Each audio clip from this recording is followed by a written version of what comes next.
Hello everyone, welcome to Ritika's nursing tutorials. आज मैं एक अपना नया वीडियो लेकर आई हूँ जहाँ पर आज हम बात करेंगे कॉन्ट्रैक्टेड पेल्विस के बारे में। तो आइए आज का हम अपना वीडियो स्टार्ट करते हैं। वीडियो स्टार्ट करने से पहले मैं आप सभी को बहुत थैंक यू बोल रहूँगी कि आपने मुझे और मेरे चैनल को जो है इतना सपोर्ट किया है, इतना प्यार दिया है। ऐसे ही आप मेरे चैनल को सब्सक्राइब करें, वीडियोज़ को शेयर करें और कंटिन्यूसली देखें, जिससे कि मैं आगे भी जो नर्सिंग से रिलेटेड टॉपिक्स हैं मैं उनको लेके आती रही। तो आइए आज हम देखते हैं हमारे कॉन्ट्रैक्टेड पेल्विस के बारे में। कॉन्ट्रैक्टेड पेल्विस में जो है इसकी अगर हम डेफिनेशन देखें, so in this the diameter of the pelvis is लो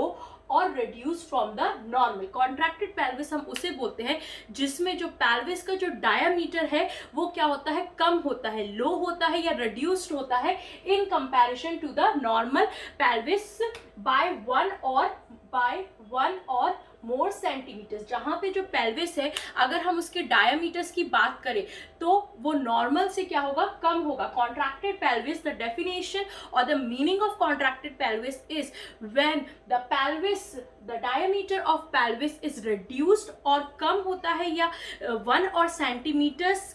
के कंपैरिजन में, तो उसको हम लोग बोलते हैं कॉन्ट्रैक्टेड पेल्विस। जहां पे जो पेल्विस है वो कॉन्ट्रैक्ट रहेगा क्योंकि उसका जो डायमीटर है वो रिड्यूस होगा in comparison to normal pelvis. वो एंटीरियर भी हो सकता है, पोस्टीरियर भी हो सकते हैं, उसके डायमीटर जो है कम हो जाएंगे कॉन्ट्रैक्टेड पेल्विस में, जिसकी वजह से जो नॉर्मल मैकेनिज्म ऑफ लेबर है उसमें बहुत ज़्यादा इंटरफियरेंस हो सकती है, जिनकी वजह से जो है एक प्रॉपर जो मैकेनिज्म ऑफ लेबर का प्रोसेस चलता है उसमें डिस्टर्बेंस आ जाती है कि नॉर्मल तरीके से जो है, प्रॉपर तरीके से जो है लेबर का प्रोग्रेस नहीं हो पाता है और बहुत सारी जो है फीमेल में और बर्थ के टाइम पे कॉम्प्लिकेशंस हो सकती है। तो in short contracted pelvis means in this the diameter of the pelvis, जिसमें जो डायमीटर ऑफ पेल्विस है वो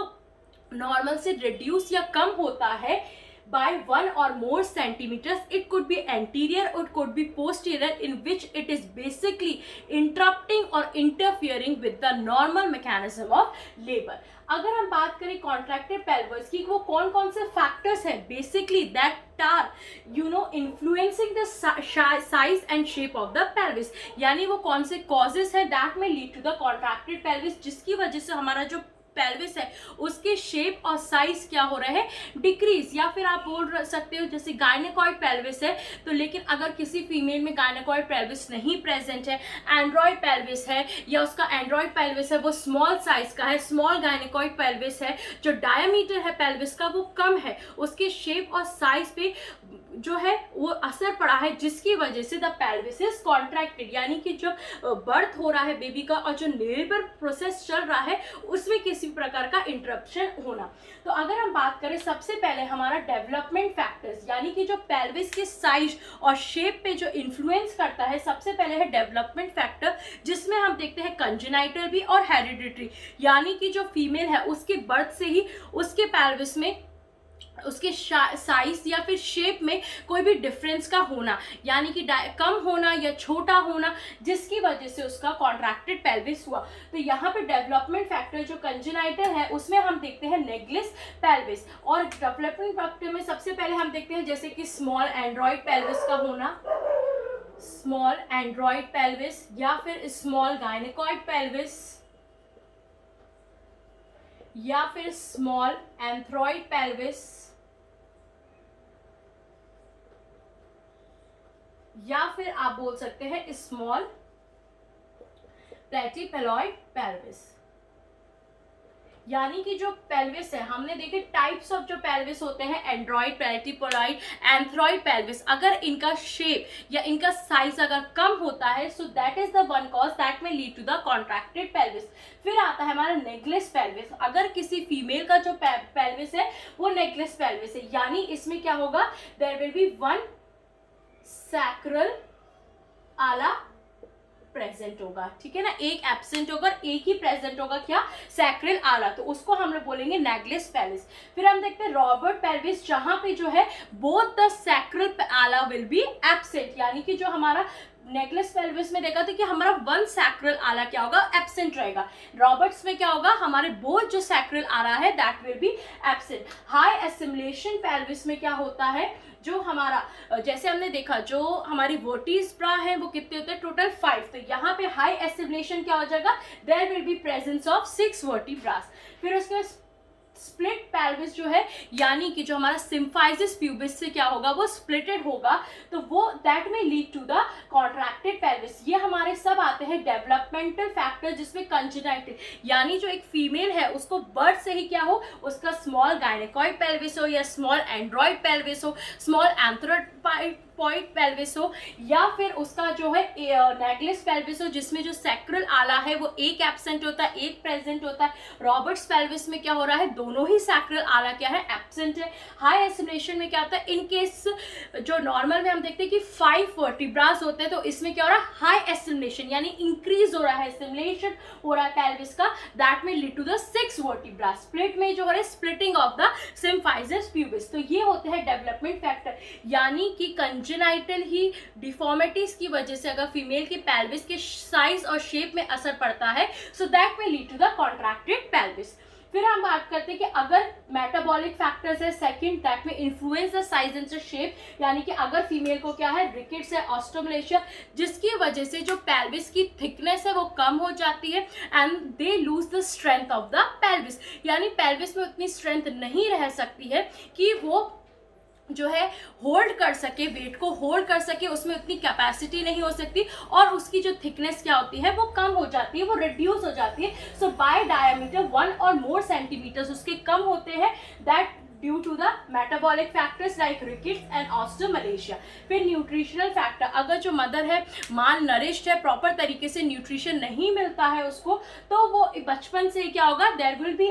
जो है डेवलपमेंटल, एक हो सकता है ड्यू टू माल नरिश, उसके पेल्विस पे क्या होता है, डेवलपमेंट का असर हो पड़ सकता है, जिसकी वजह से it may affect the size and shape of the pelvis and that may lead to the contracted pelvis. Trauma, अगर कोई चोट हुई है, कोई एक्सीडेंट हुआ है, कोई ऐसा इंसिडेंट हुआ है जिसकी वजह से जो पेल्विस पे है फ्रैक्चर हुआ है, ये ट्रॉमा हुआ है, ये एक्सीडेंट की वजह से उस पर चोट लगी है, इंजरी हुई है, that may also lead to the contracted pelvis. क्योंकि बेसिकली कॉन्ट्रैक्टेड पेल्विस क्या हो रहा है, यहाँ पे जब पेल्विस का नॉर्मल से क्या हो रहा है, अगर हम देखें नॉर्मल पेल्विस की वजह, अगर पेल्विस में कोई भी रिडक्शन आ रहा है उसके डायमीटर्स में या उसके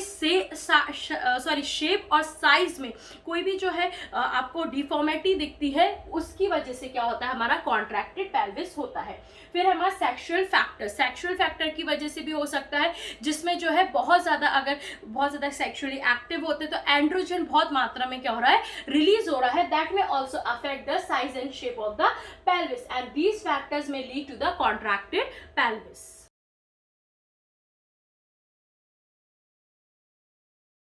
तो अब हम अदर कॉजेज देखते हैं जो हो सकता है, causes in spine due to lumbar kyphosis, lumbar scoliosis और स्पॉन्डोलिस्थेसिस। फिर कॉजेज इन लोअर लिम्स जो है, अगर डिसलोकेशन है वन और बोथ फीमर की, या फिर वन और बोथ जो है एट्रोफी हो चुकी है हमारे लोअर लिम्स की, या फिर किसी डिजीज और फ्रैक्चर या फिर ट्यूमर्स है, तो उस वजह से भी it may lead to the contracted pelvis. फिर हम देखेंगे जो हमारे क्लिनिकल फीचर्स हैं कॉन्ट्रैक्टेड पेल्विस में, तो यहाँ पे जो दिखेंगे कि यूट्रीन कॉन्ट्रैक्शन एब्नॉर्मलिटी क्या होगा, जो फीमेल है उसका, जैसे मैंने बोला कि अगर कॉन्ट्रैक्टेड पेल्विस में क्या हो रहा है, जो उसका नॉर्मल पेल्विस की अपेक्षा पेल्विस क्या है कि जो डायमीटर्स है वो 1 और मोर सेंटीमीटर्स क्या है, रिड्यूस है, यानी कि शेप जो स्मॉल हो चुका है हमारे पेल्विस का, कम है, फ्लैट है, स्मॉल है, तो उसकी वजह से क्या हो रहा है, लेबर प्रोसेस जो नॉर्मल होगा उस पर थोड़ा इंटरप्शन आएगा, यानी कि जो फीमेल जो है यूट्रीन कॉन्ट्रैक्शन एब्नॉर्मलिटी, यानी कि पेल्विस की साइज और शेप की वजह से there could be abnormality in the contraction, uterine contraction. Arresting the head in the pelvic inlet, अगर फ्लैट है, छोटा है, तो क्या होगा, जो फीटस हेड है वो क्या हो सकता है, पेल्विक इनलेट में अरेस्ट हो सकता है, इंगेज हो सकता है, बाहर निकलने में बहुत ज्यादा प्रॉब्लम फेस हो सकती है। पॉजिटिव वास्टर साइन जो है, यहाँ पे क्या हो रहा है, disproportion of the head in the fetus, जो जिसे हम लोग बोलते हैं वास्टर sign, that it is known as the disproportion of the fetus head in the pelvic. फिर जो है हमारा यूरिनरी ब्लैडर क्या हो जाएगा, कंप्रेस हो जाएगा, there could be a presence of oedema on the vaginal and the cervix, vaginal walls and the cervix जो है